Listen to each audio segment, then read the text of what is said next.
Panorama group, जो सोचता है वो करता है। आपके अपने सपनों का आशियाना।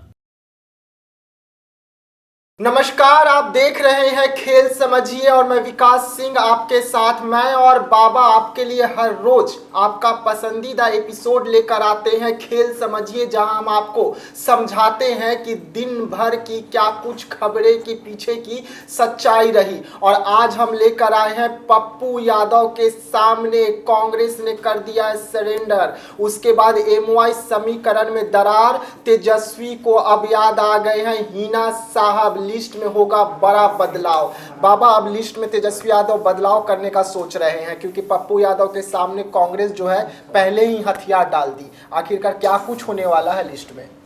देखिए, पूरा का पूरा एपिसोड जो है ना, पप्पू यादव प्रकरण जो है वो कहीं ना कहीं एक्सपोज कर दिया है लालू प्रसाद और तेजस्वी यादव को। पप्पू यादव ने जो तस्वीरें डाली थी, जिस तरह से मुलाकात हो रही थी लालू प्रसाद से, उन्होंने आशीर्वाद उनसे लिया, फिर तेजस्वी यादव के साथ वो मूव कर रहे थे। हम उसी दिन से बता रहे हैं कि तेजस्वी यादव का बॉडी लैंग्वेज बता रहा था कि जो बात वास्तविकता में है उसमें कुछ न कुछ लेकिन किंतु परंतु है। हो सकता है कि पप्पू यादव इस बात को नहीं समझे हों और कांग्रेस नेतृत्व ने उन्हें इस बात के लिए संतुष्ट कर दिया हो कि कोई बात नहीं है, आप जो सोच करके आए हैं वो होगा। लेकिन इसमें कहीं ना कहीं कांग्रेस की भी एक बड़ी भूमिका थी। अगर आपके घर का कोई फैसला हो, बेटा आपका हो, तो फैसला तो आप ही करेंगे ना कि उसकी शादी करेंगे नहीं करेंगे, बिल्कुल कहाँ करेंगे, ये सब फैसला आपका। लेकिन अगुआ अगर बैठ करके कहना शुरू कर दे कि करने नहीं देंगे, तो ये नहीं होगा वो नहीं होगा, तो निश्चित रूप से आप कमजोर हैं वहाँ। यही हाल कांग्रेस के साथ हुआ और इसका जवाब पप्पू यादव ने बड़ा ही कैलकुलेटेड ढंग से दिया। पप्पू यादव ने स्पष्ट कर दिया कि मेरा समर्थन कर सकते हैं तो आप कीजिए, वरना मैं तो चुनाव लड़ूंगा। और संजोग देख लीजिए कि जिस पार्टी को उन्होंने विलय करवाया था, उस पार्टी का चुनाव चिन्ह वही उनको कैंची मिला। बिल्कुल, यानी कि एक बात तो, एक जीत तो उनकी यही हो जाती है। दूसरी सबसे महत्वपूर्ण बात कि उन्होंने साफ कह दिया कि न तो मेरी किसी से दुश्मनी है और न किसी से दोस्ती है। मैं न तो किसी का के विरुद्ध कुछ बोलूँगा, मैं सिर्फ और सिर्फ पूर्णिया की जनता से आशीर्वाद लूँगा। और यह आशीर्वाद यात्रा उन्होंने शुरू भी कर दिया था, जिसमें हुजूम जुट रहा था। अब जो हमारी टीम लगातार उस क्षेत्र में भ्रमण करती रही और उस क्षेत्र में लोगों का मिजाज टटोलती रही, वो कहानी कुछ और कह रहा है। और ये पूर्णिया तक ही सीमित नहीं है, इसके आगे भी कहानी बहुत लंबी होने वाली है। इसी बीच में एक स्ट्रेटेजिकल मिस्टेक जो कहा जाता है, वो कहीं ना कहीं लालू प्रसाद और उनकी टीम से हो जाता है। क्या हुआ कि जब लिस्ट सामने रखा गया 23 लोगों में से 22 लोगों का, तो उस लिस्ट में अल्पसंख्यक समाज के लोग अपना हिस्सेदारी खोज रहे थे, नज़र नहीं आ रहे थे। तो वहीं अति पिछड़ा समाज के लोग भी अपनी हिस्सेदारी खोज रहे थे, वो भी नज़र नहीं आ रहे थे। दूसरी तरफ सवर्ण भी देख रहे थे कि भाई हमारा 15% है तो हमको कितना मिला।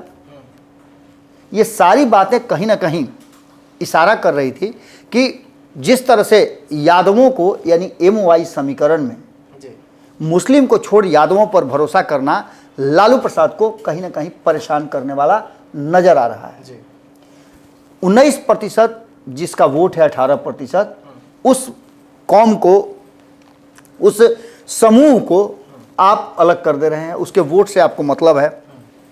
एमओआई समीकरण जब भी कहा जाता है तो सीधे मुस्लिम प्लस यादव होता है, लेकिन यहाँ मुस्लिम को साइड करके यादव को आप ऊपर कर दिए, 8 सीट आप यादवों को दे दिए, तो निश्चित रूप से 2 सीट मिलने वाले मुस्लिम समाज नाराज होंगे।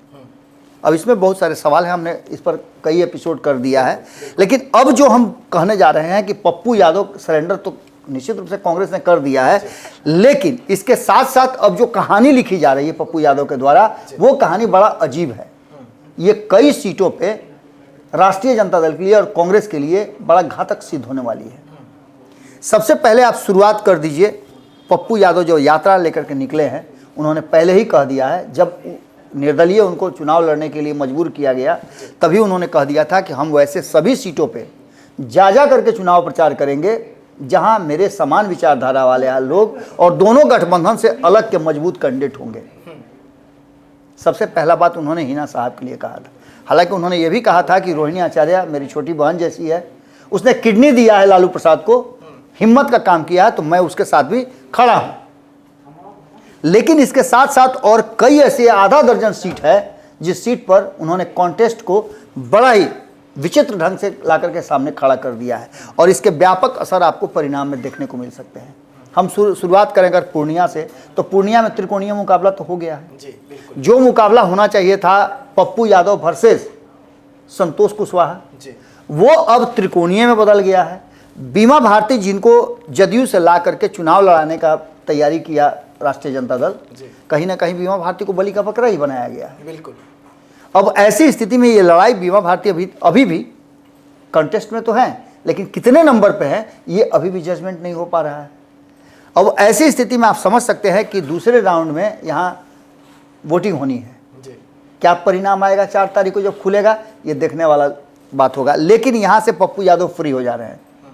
दूसरे चरण का चुनाव खत्म होते ही पप्पू यादव फ्री हो जाएंगे और फ्री होने के बाद 5 राउंड के चुनाव में वो कहीं ना कहीं पूरे बिहार भर में घूमकर, अभी तक तो आधा दर्जन सीटों का हमें जानकारी मिला है कि पप्पू यादव घूमेंगे, लेकिन उससे अधिक सीटों पे भी वो तीसरे कोण पैदा करने वाले उम्मीदवारों के साथ खड़े हो सकते हैं। इसमें एक सीवान की सीट भी है जिसके लिए पहले से वो घोषणा कर चुके हैं कि यदि हिना बहन लड़ती है चुनाव तो मैं उनके साथ खड़ा हूँ और उनको चुनाव जिताने की भरसक कोशिश करूँगा। दूसरा सबसे महत्वपूर्ण बात कि हिना साहब को पप्पू यादव का समर्थन मिलना और पैर उखड़ जाना कांग्रेस का, आरजेडी का, ये कोई बड़ी बात नहीं है। एक तरफ एमओआई समीकरण लगातार नाराजगी जाहिर कर रहा है, लगातार लोगों का कहना यह है कि हमें सिर्फ और सिर्फ वोट देने के लिए रखा गया है। यहाँ आकर के मामला उलटता हुआ दिखाई दे रहा है। बात करें सुपौल की, तो सुपौल में भी त्रिकोणीय संघर्ष हो गया है।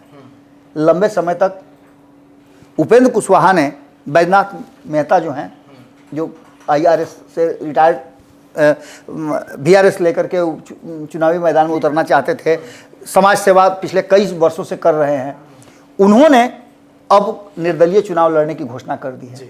कुछ दिनों तक इनको डायलेमा में रखा गया कि आपको टिकट मिलेगा, आपको टिकट मिलेगा, लेकिन अचानक से उपेंद्र कुशवाहा की मजबूरी हो गई कि उन्हें एक ही सीट मिला, वो किसको किसको देते, खुद उनको चुनाव लड़ना, चूंकि पार्टी बचा के रखना भी जरूरी था, तो उन्होंने सबसे हाथ जोड़ करके माफ़ी मांग ली कि हम नहीं दिलवा पाए।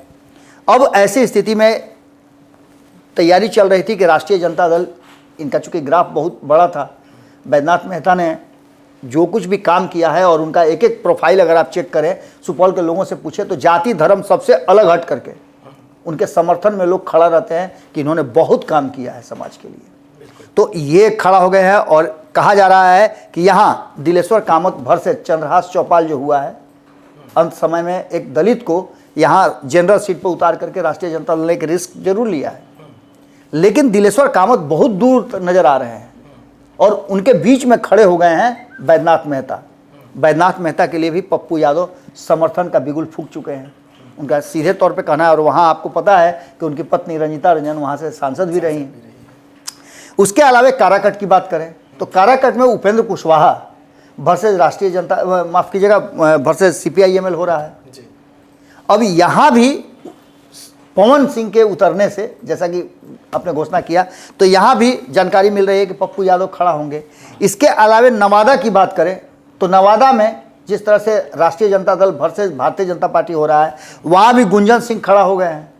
तो गुंजन सिंह को लेकर के भी वो पप्पू यादव, चूँकि पप्पू यादव ने तो घोषणा कर दिया है कि जिन जिन लोगों को ज़रूरत मेरी होगी हम निर्दलीय पार्टी बनाएंगे, निर्दलीय लोगों को जिता करके संसद में ले चलेंगे और एक नए धारा की शुरुआत करेंगे। अब पप्पू यादव के इस बयान ने कहीं ना कहीं सबको परेशान करके रखा है। ऐसे अभी कई सीट आइडेंटिफाई हो रहे हैं। संभावना व्यक्त की जा रही है कि जहानाबाद में भी ऐसा ही त्रिकोणीय मुकाबला होगा और बक्सर में भी त्रिकोणीय मुकाबला हो सकता है। ये सारी कहानी कहीं ना कहीं एक तरफ इशारा कर रही है कि ये पूरा का पूरा मामला जो है पप्पू यादव के विद्रोही होने से बदल गया है और कांग्रेस ने अपना हाथ खींच लिया है। कांग्रेस लगातार समझाने में असफल रही, क्योंकि पप्पू यादव को समझाने के लिए कांग्रेस के पास कोई ऐसा वैलिड कारण नहीं था। ये कह करके कि आप पटना में आकर के सदस्यता नहीं लिए, क्या दिल्ली के लोगों को पता नहीं था जब पप्पू यादव मीडिया के सामने और ओपन मंच पे अपनी पार्टी का विलय कर रहे थे तो किसको पता नहीं था? कांग्रेस निश्चित रूप से कहीं ना कहीं बैकफुट पर है। और अब जब एक सीट आपको याद होगा कि जिसकी घोषणा नहीं हुई है राष्ट्रीय जनता दल की तरफ, सिवान की, तो आप समझ सकते हैं कि कितना ज़्यादा अगर हिना साहब बात नहीं मानती हैं, जैसा कि लग भी रहा है, उन्होंने घोषणा कर दिया है कि अब बहुत देर हो चुकी है, तो ऐसी स्थिति में आप समझ सकते हैं कि अल्पसंख्यक समाज जो नाराज़गी जाहिर कर रहा था, अगर हिना साहब खड़ा हो जाती हैं तो पूरे बिहार भर में 40 सीटों पे मुसलमान विद्रोह करेंगे और राष्ट्रीय जनता दल के अगेंस्ट में वोट करेंगे या फिर नोटा दबाएंगे, जैसा कि लगातार चर्चा भी हो रही है। तो इस परिस्थिति से उबरने के लिए तेजस्वी यादव को अब हिना साहब की याद आ रही है और उसी याद के तहत उस सीट को अभी भी घोषित नहीं किया गया है। देखिए आगे क्या होता है। रिजर्व में रखा है कि अगर हिना साहब मान जाती है तो फिर वहां से उनको दे देंगे। बिल्कुल बिल्कुल। हाँ, तो ये देखा जाए बाबा कि जिस तरीके से जो तीसरा लोग उतरे हुए हैं, यानी कि जो निर्दलीय हैं, तो क्या वो जीतते हैं? अगर 2-3 उम्मीदवार इसमें से जीत जाते हैं तो वो अलग से अपना एक पार्टी बना सकते हैं और बिहार सरकार को, और वो तो निर्दलीय रहेंगे ही लोग, लेकिन अलायंस तो हो सकते हैं ना, अलायंस हो सकते हैं, सब मिल करके अपना एक नेता चुन देंगे कि आप जो कहिएगा वो होगा। एक कमेटी बना सकते हैं, निर्दलीय कमेटी, बहुत सारी बातें हो सकती है और सरकार को मजबूर कर सकते हैं। और खास करके इसमें एक बड़ी बात है कि ये एक अलग धारा को कहीं ना कहीं जन्म देगा, जहां एक ऐसा उम्मीदवार चुन करके आएगा जो किसी पार्टी और किसी जात समुदाय से अलग होगा, या जहां जिनकी न सुनी जा रही है। और ऐसी स्थिति में आप समझ लीजिए कि जो रजिस्टर्ड पार्टियां हैं उनके लिए भी एक बड़ा चौंकाने वाला होगा। अगर केंद्र में जिसकी भी सरकार बनती हो, उस सरकार को मजबूर होना पड़ेगा उस क्षेत्र का काम करने के लिए और सांसद का बात मानने के लिए। ये भी एक बड़ा टॉपिक है। जी हाँ, तो देखिए बाबा आपको समझा रहे थे खेल समझिए में कि किस तरीके से बिहार की जो समीकरण है उसे पप्पू यादव ने पलट कर रख दिया। और पप्पू यादव ऐलान किए हैं कि जहां जहां से पप्पू यादव के विचारधारा के जो उम्मीदवार हैं, जो निर्दलीय चुनावी मैदान में उतरे हुए हैं, उनका प्रचार जो है पप्पू यादव करेंगे। और देखने वाली बात होगी कि पप्पू यादव सिवान से भी प्रचार करने का बात कर दिए हैं। हिना साहब को उन्होंने वादा कर दिया है कि मेरी बहन को अगर भाई का जरूरत पड़ेगा तो पप्पू यादव सिवान पहुंचेंगे। ऐसे में क्या तेजस्वी यादव, जिनके नाक में दम कर रखे हैं पप्पू यादव, अब तेजस्वी यादव अपना गलती को स्वीकार करते हुए हिना साहब को मना लेंगे, ये भी देखने वाली बात होगी। तो तमाम ऐसे खबरों के लिए आप बने रहिएगा हमारे साथ, दीजिएगा इजाजत, धन्यवाद। पनोरमा ग्रुप, जो सोचता है वो करता है। अगर ये वीडियो पसंद आई और वह बिहार के राजनीति और बिहारियत से सरोकार रखेनी तो सब्सक्राइब बटन दबा के चैनल के सब्सक्राइब कर ली। ओजे एगो घंटी बा, ओकरा बटन दबा देला से कुल सटीक और मारक खबर रुआ मुफ्त में मिल जाई। अगर रुआ पत्रकारिता के हमनी के नया प्रयोग में सहयोग कर चाहतानी तो ज्वाइन बटन दबा दी। पेटीएम नंबर नोट कर ली 9386816700। धन्यवाद।